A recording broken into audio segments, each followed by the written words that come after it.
pledge and a moment of silence, and we'll ask Ms. Neely if you'd lead us in the pledge.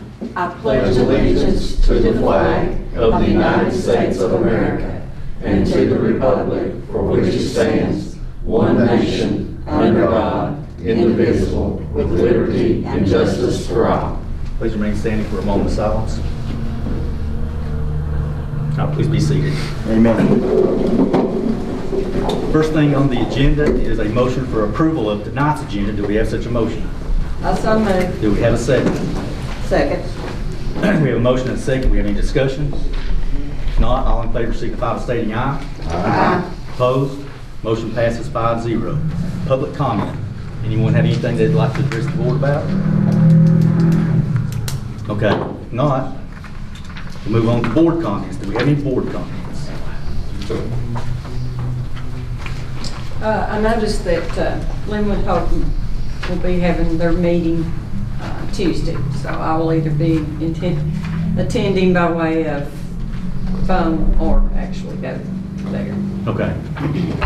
Now we move on to the consent agenda, which entails approval of minutes from the March 10th, 2022 budget meeting and regular meeting and the March 29th, 2022 public hearing for fiscal year 2023, approval of claims and expenditures, special education annual plan for 2022-2023, approval of VSBA updates to school board policy, approval of update to school board policy EI-BR, GCBC-BR1, GCBD-BR, and IICA-SR, Head Start Policy Council community representatives, approval of a field trip for CTC State FFA tractor drive competition in Harrisonburg, Virginia, approval of fiscal year 2023 health insurance rates, approval of disposal of surplus property for school board policy DN, disposal of surplus items, approval of summer school dates May 31st, 2022 through June 16th, 2022,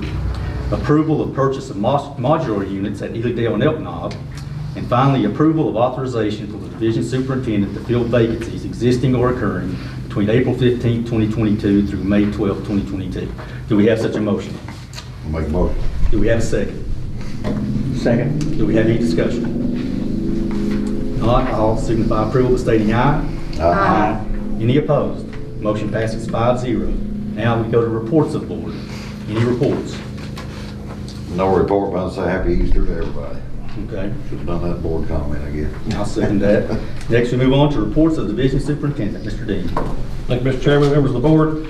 The Kingsport Times News drawing cards this month, all of those came from Dryden. So congratulations to those students, and I encourage you to flip through those and look at those. The Kingsport Times News Ride-On program, Jonesville Middle and Pennington Middle had entries this month.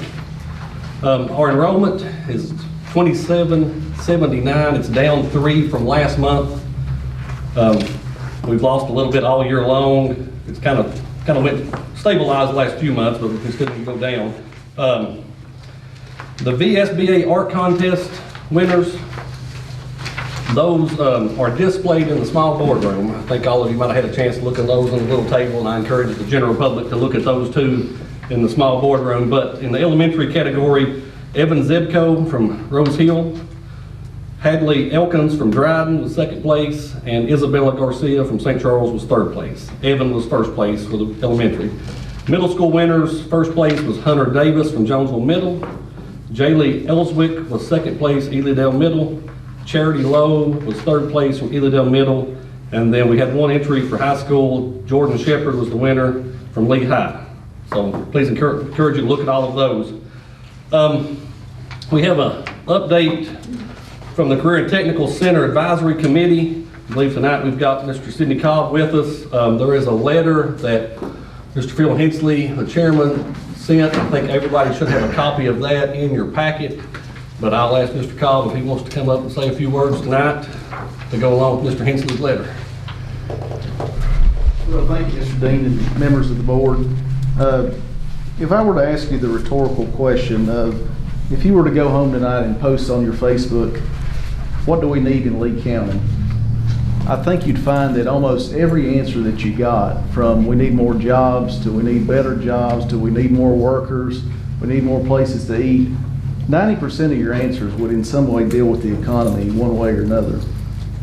And if you think about what the entities are within the county that can affect the local economy the most, it's really the Board of Supervisors, the Economic Development Authority, and this board in particular as it relates to the VOTEC school. And I think what you'll find when you have conversations with people about the local economy and what do we need in the business world, and the conversation that I have over and over again with the clients that I have that are in business, is there's not enough people to work.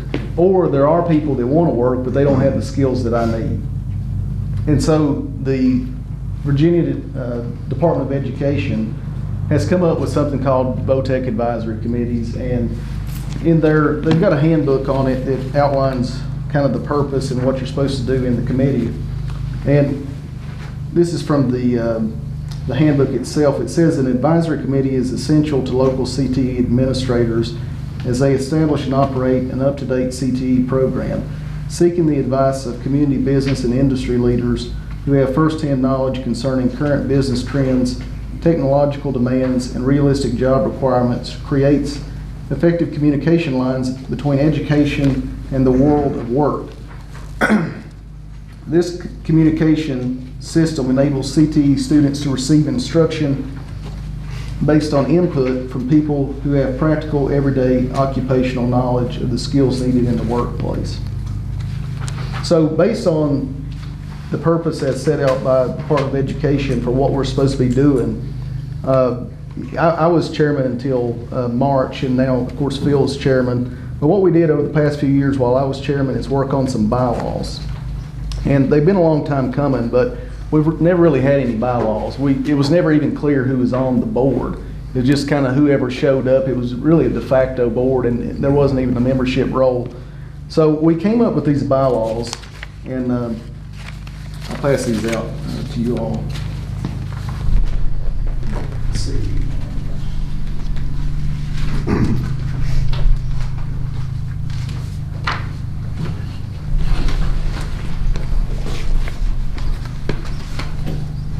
We came up with these bylaws, and I want to point out, actually I kept one too many, a few of the things that I thought were important from the bylaws, especially as it relates to you all.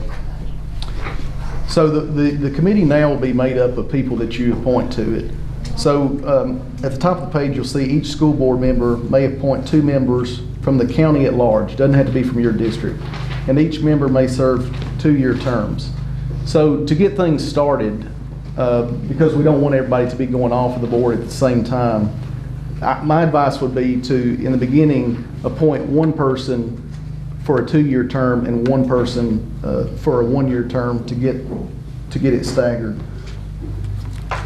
Also, I want to point out to you a few of the things that the advisory committee is supposed to do. It's supposed to assist the administration and school board in determining the needs of the community, help to adapt the career and technical education program to changes in community and workforce needs, and facilitate equipment, materials, and in-kind donations and expertise.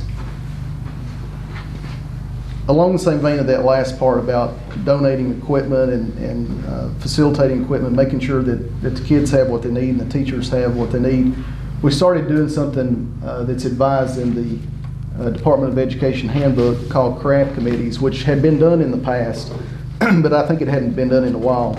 So I think Ms. Bukowski participated, and maybe some others in here participated in the craft committee meeting we had probably a month and a half ago. And actually one of the things that was good that came out of that, besides all the discussion, was that somebody either has or is going to make a donation to the welding department of some equipment that they saw was missing that they thought was needed. But I think it's really important for the school board to have some representation when we're having these craft committee meetings, because if people that, for example, in welding, are there talking about what's needed in the classroom and what curriculum ought to be taught that isn't, or the kids don't have this or that, and nobody from the school board is there who has the authority to make those decisions, it's kind of pointless.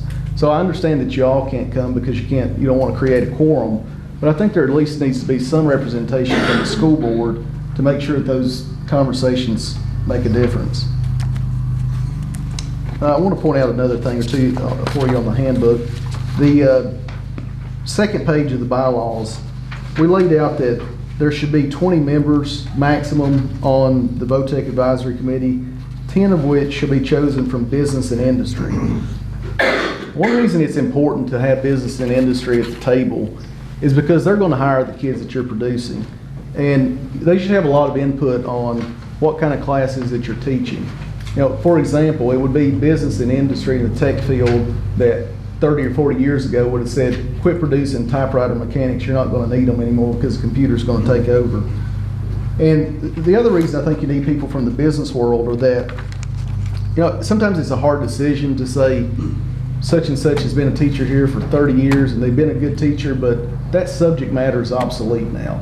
It's going to be really hard to get school teachers to say, we don't need that class anymore. But business industry, you know, leaders will tell you, we don't need that anymore. What we need now is this. So I think it's very important that in coming up with who you're going to put on the committee, that you all kind of work together on that, especially since you all don't have to do it from your district. You know, we don't need 3 welders on there. We don't need 3 people from criminal justice. We really need to look and have a real hodgepodge of different kinds of people on there. So I guess what I'm asking for and what the committee is asking for is just some help from the board to show up at some of the meetings, listen to the advice of the teachers that are there, the community leaders that are there, and to really take seriously the appointment of who you put on there.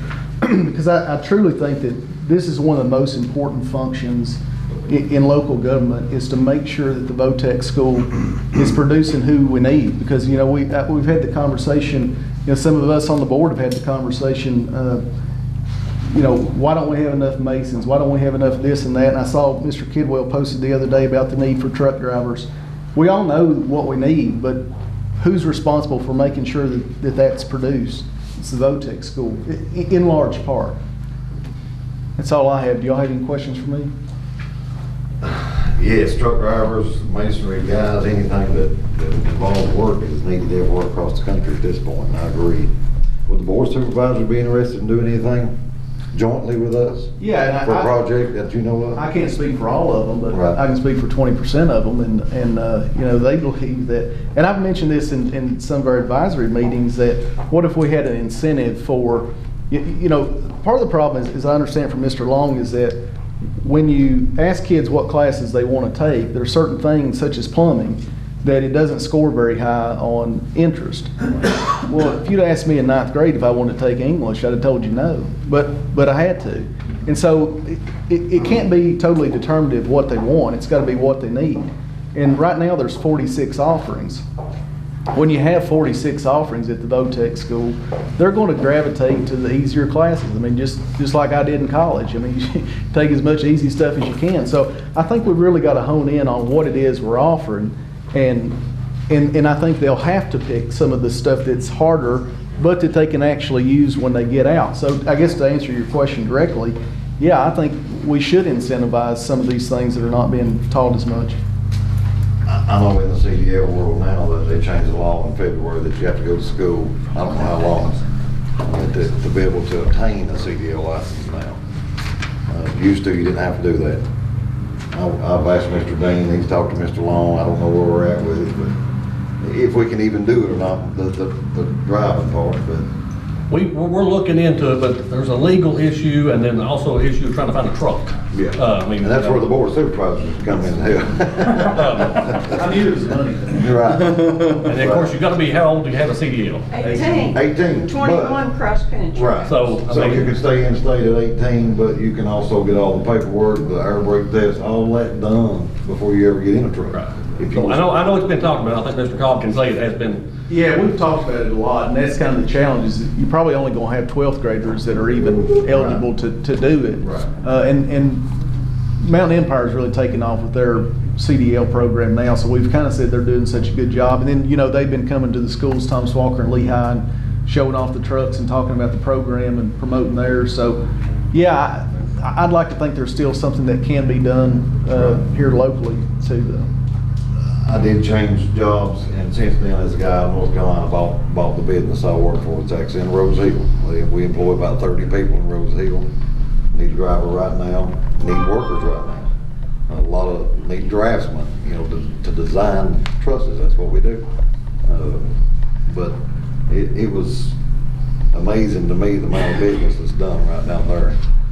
Just about all these big cabins you see in Pigeon Forge and Gatlinburg has got Rose Hill trusses in. And the tri-state area, nothing obviously in Lee County. Everything goes out of here. But there is business here, there's jobs here, but you gotta have the people that's qualified to get them. That's the bad part. I agree. I'm glad you mentioned plumbers, because I talked about that, we talked about it before, because it's hard to find a plumber. And I know the comment was made that they couldn't find students, but you know, that's where you need to guide them and tell them how much the potential is there for making money. I agree. And then Mr. Cobb, I don't know if you saw the letter Mr. Hensley sent, if you saw. I did not, I mean, I saw it up there, but I Okay. didn't read it So I know Mr. Hensley had mentioned that, you know, used to the Career and Technical Center built houses. And we don't have the same amount of teachers that we had then, especially in the building trades with masonry and some of that. But in his letter, he was asking the school board to possibly consider a line item to maybe build a tiny home or a house that they could sell.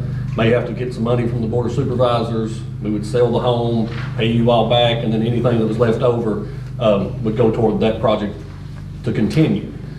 And it would take a couple of years to do it because, you know, with just building trades and carpentry, it would be hard with the number of students, but just want to make sure you had a chance, and I can give you a copy of his letter if you want it.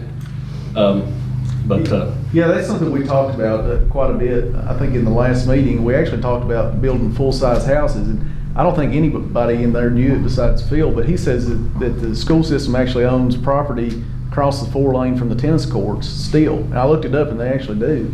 And so he was saying that I think the intent of that originally was to do the same thing that Lehigh did maybe back in the early 90s on building houses up Sulphur Spring. He said I think the last 3 houses before the 90-degree turn up Sulphur Springs were actually built by the Votech school and then sold off. So we were all pretty supportive of that, and I think it's helpful. You know, I hired one of the kids that graduated last year from the Votech school that took building trades and carpentry and stuff, and he said, you know, it was good actually taking the stuff and being able to apply it because it's pretty hard to apply it in the classroom. So yeah, I think that's a good idea, and I don't think there was any opposition in our meeting to doing something like that. And I'd just say we probably need your help as a board supervisor with the funding because, you know, way materials cost and everything else, it would be hard for, you know, to get a start. But, you know, if we could work together on that, I think that's an option that we could look at doing. And I think Ms. Belcher and Ms. Gerald have been attending on the central office side to your all's meetings, so we've been represented that way. But, you know, I think we've got a lot of good things going and we can continue that way. Yeah, agreed. Anybody else? And maybe possibly some of the things might not be relevant to today, this day and time. I mean, I'm not sure of the whole process, but there might be a class or two that we don't need. Yeah, I think you'll find there's a few. I think so. Thank you. All right, thank you all. And I'll share this with you all right now. I think this goes along with it. Asked Mr. Long to send me a list of winners that the Career and Technical Center has recently had. DECA winners was Morgan Graham in the selling category. These are state champions, is my understanding. Jacqueline Hurd in apparel and accessories. Jalen Hall in restaurant and food service management. Talmadge Gunner, quick service restaurant management. In the Skills USA competition at the state level, Colin Long got second in power equipment technology. Jacob Ely got third in power equipment technology. And Tyler Bales was third in technical drafting. At FCCLA competition, Haley Haynes was first place in the repurpose and design. She'll be going to the Nationals. I think the Nationals is in San Diego. Sophie Smith was first in repurpose and design, again going to the Nationals. And Savannah Smith was first place in job interviews. So I think we've got a lot of good things going on at Career Technical Center, and I just wanted to share that information with you. Yes. Operations update, that's in your packet. Let you know what maintenance has been working on. Got a lot of stuff going on, as you all know, boilers, roofs, just things everywhere, and as the weather changes, we'll get more roofs going. I think they told us we might be starting on Lehigh's roof next week, so looking forward to that progress. Transportation update is in your packet. A lot of stuff going on there, working on buses, keeping those on the road. And then one item, if it's okay, Mr. Chairman, that we received a letter from Richard Davis. He's the pastor at the Jonesville First United Methodist Church. I'm not going to read you the entire letter, but he wanted to write about the bed build that the Lee County chapter of Sleep and Heavenly Peace did recently. It's a nationwide nonprofit organization whose mission is simply to provide beds for those in need. More than 65 volunteers of all ages assisted with this bed project. They were volunteers from various churches, people from as far away from Kingsport, but he also mentioned there was a large number of athletes and young people from our schools. And they recently finished their 100th bed, and the local chapter's motto is "No kid sleeps on the floor in my hometown." But he wanted to say that the students and teachers from Lee County were outstanding representatives from your schools. They did not shy away from work in any way, stayed until all the work was completed. These students and teachers could have chosen to do anything else on a cool and windy Saturday, but they chose to improve the lives of children in our county. And he enclosed some pictures, and I will pass this around to you all to look at. But I wanted to add that as well. Thank you, sir. Next is unfinished business. Do we have any unfinished business? No. Okay. Next, we'll move to action discussion items. Action item A, action if any to issue requests for proposals for the following bid processes for fiscal year 2023. Coal, propane, copy paper, dairy products. Mr. Chairman, we're asking to allow us to do requests for proposals on those. Coal and propane fluctuate so much, we've only had vendors give us a 1-year contract on those, so we have to bid them every year. Copy paper the same way, and dairy products, I think that was a 3-year bid, but it's up, so we would like to bid that out as well. Okay, do we have a motion? Awesome. Second. Second. Any discussion? All in favor signify by stating aye. Aye. Any opposed? Motion passes 5-0. Action, if any, to adopt school board policy JJAL, student athlete sudden cardiac arrest. Mr. Chairman, this is a new policy. This is why this is in action items. This is the consent agenda. This determines what happens if a student or student athlete has cardiac arrest, and what they have to do to get back in activities. So we're asking that you pass that policy for our student athletes. Okay, do we have a motion? Motion. We have a second. Second. Any discussion? All in favor signify by stating aye. Aye. Any opposed? Motion passes 5-0. Action, if any, to approve renewal of current pest control and related services contracts. Mr. Chairman, these were bid last year. Both of these offered a multi-year contracts. The pest control was Lone Pine Pest Extermination. Related services was Moving Forward Physical Therapy. We're asking that we approve those contracts for another year. Do we have a motion? Make a motion. Do we have a second? Second. Any discussion? All in favor signify by stating aye. Aye. Any opposed? Motion passes 5-0. I now we move to closed session to discuss personnel under Code of Virginia, Section 2.2-3711A1, pending and threatened litigation under Code of Virginia, Section 2.2-3711A7, student discipline under Code of Virginia, Section 2.2-3711A2, and release from compulsory attendance pursuant to the Code of Virginia, Code Section 22.1-254B1. Do we have a second? Second. Second, okay. Any discussion? All in favor signify by stating aye. Aye. Any opposed? We'll move to closed session.